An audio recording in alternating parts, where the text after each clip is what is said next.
What if hell wasn't just fire and brimstone? What if it was a meticulously designed prison with 9 levels of suffering, crafted specifically for every sin imaginable? This is Dante Alighieri's Inferno, the most terrifying map of the afterlife ever conceived. And tonight, we will descend through all 9 circles of hell. Our descent begins not in fire, but in shadow. In the middle of his life's journey, the great Florentine poet Dante Alighieri found himself lost in a dark wood. Alone and terrified, his path was blocked by 3 beasts, symbols of his own sin. But when all hope seemed lost, a figure emerged from the gloom. It was the spirit of Virgil, the Roman poet, sent from the heavens to be his guide. The price of salvation? He would have to journey through the very heart of damnation. Before them stood the gate, and carved above it a warning etched in eternal despair. Abandon all hope, ye who enter here. Just inside was not a circle of hell, but a dark plain swarming with the first of the damned, the neutrals, those who in life took no sides, for good or for evil. Forever they chase a blank banner, stung by wasps and hornets, as worms feast on their blood and tears. Before them flowed the river Acheron, the border of hell proper. Here, the demonic ferryman, Charon, with eyes of burning coal, singles out Dante, a living soul, and forbids him passage. But Virgil rebukes the demon, and they cross the river. Dante awakens on the other side, in the first circle of hell. This is Limbo. There are no screams, no torture, only a deep, endless sigh of hopeless longing. Here reside the virtuous who lived before Christ, great heroes, philosophers, and poets. Their only punishment is to live forever without the presence of God, an eternal ache in their noble souls. Leaving the sorrow of Limbo behind, Dante and Virgil descend to the second circle, the true beginning of hell's torments. Here, the monstrous judge of the damned, Minos, presides. Minos casts the damned to their rightful place. For the lustful, it is an endless, violent tempest, a hurricane of the spirit, where they are forever swept up in the very passions they could not control in life. Deeper still, they enter the third circle. A ceaseless, freezing rain of filth and slush falls from a lightless sky. Here lie the gluttonous, wallowing in the vile mud, forever isolated in their own misery. And over them stands their tormentor, Cerberus, the great worm.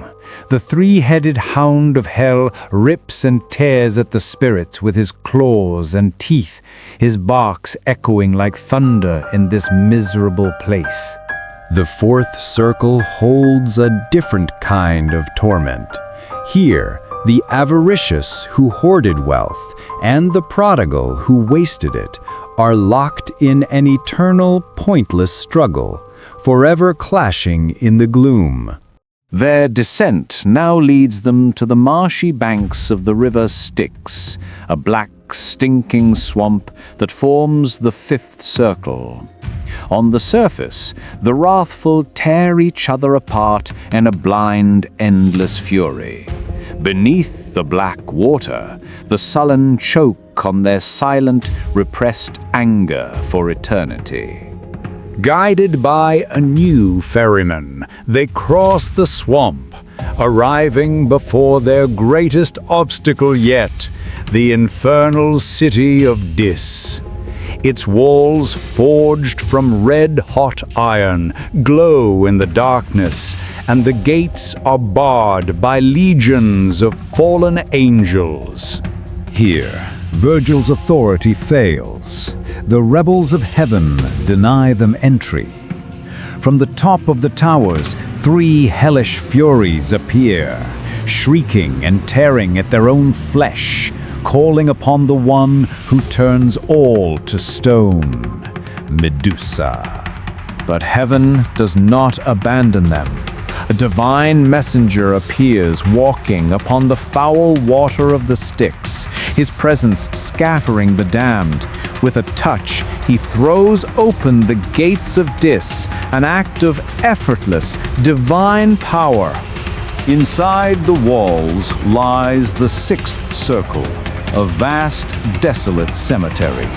Here, the heretics, those who thought that the soul dies with the body, are punished in kind.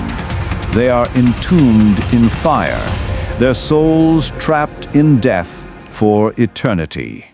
To enter the 7th circle, they must pass its guardian, the Minotaur, the embodiment of bestial rage. Beyond him lies the first ring, Phlegethon, a river of boiling blood, where those violent against their neighbors are submerged for eternity.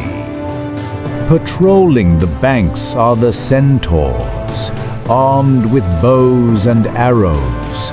Led by the great Chiron, they shoot any soul that dares to rise higher out of the blood than their sentence permits.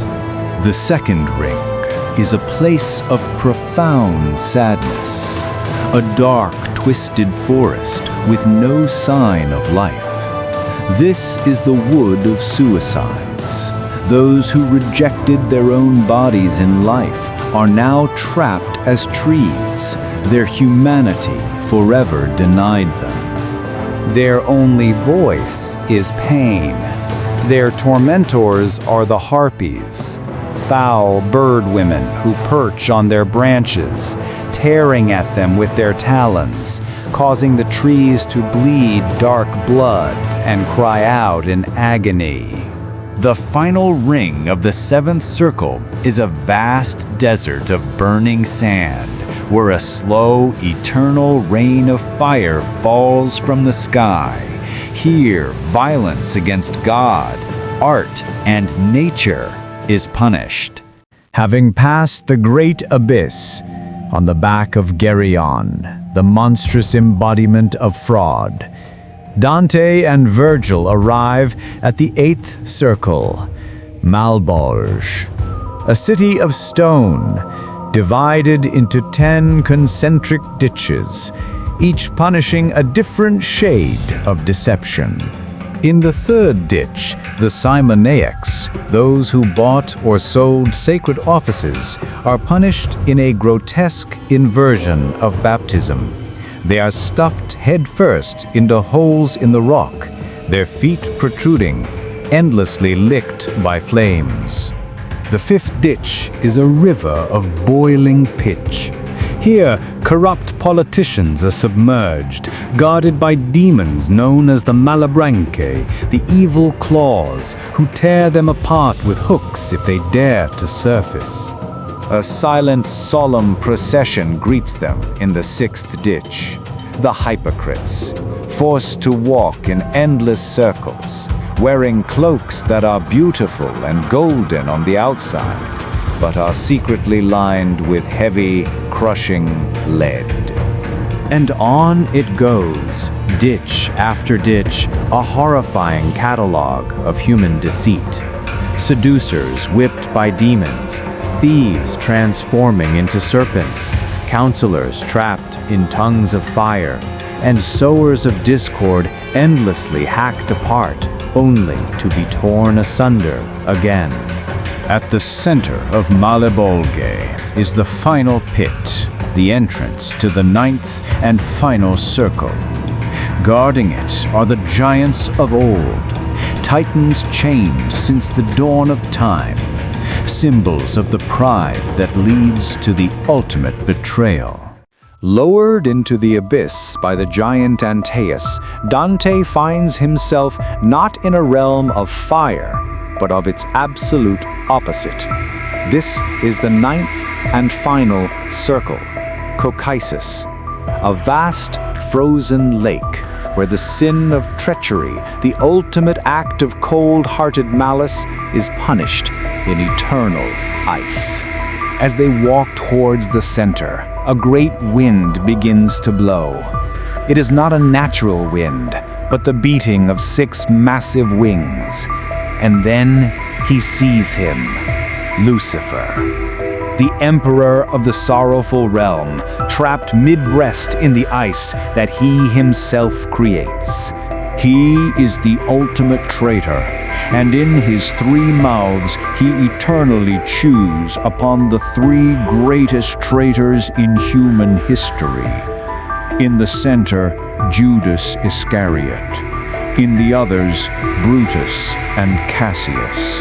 Their punishment is to be endlessly devoured by the very source of all sin. This is the bottom of the universe, the heart of all sin. To escape, they must climb down the frozen body of evil itself. They pass the center of the earth, gravity reverses, and after a long, arduous climb, they emerge into a dark cavern to once more see the stars. Dante's journey into the darkness was a path to enlightenment. Which circle of hell do you find the most terrifying, and why? Share your thoughts in the comments below. If you wish to continue exploring the greatest epics of history and mythology, subscribe to the channel and activate the notification bell. Your journey into the past has just begun.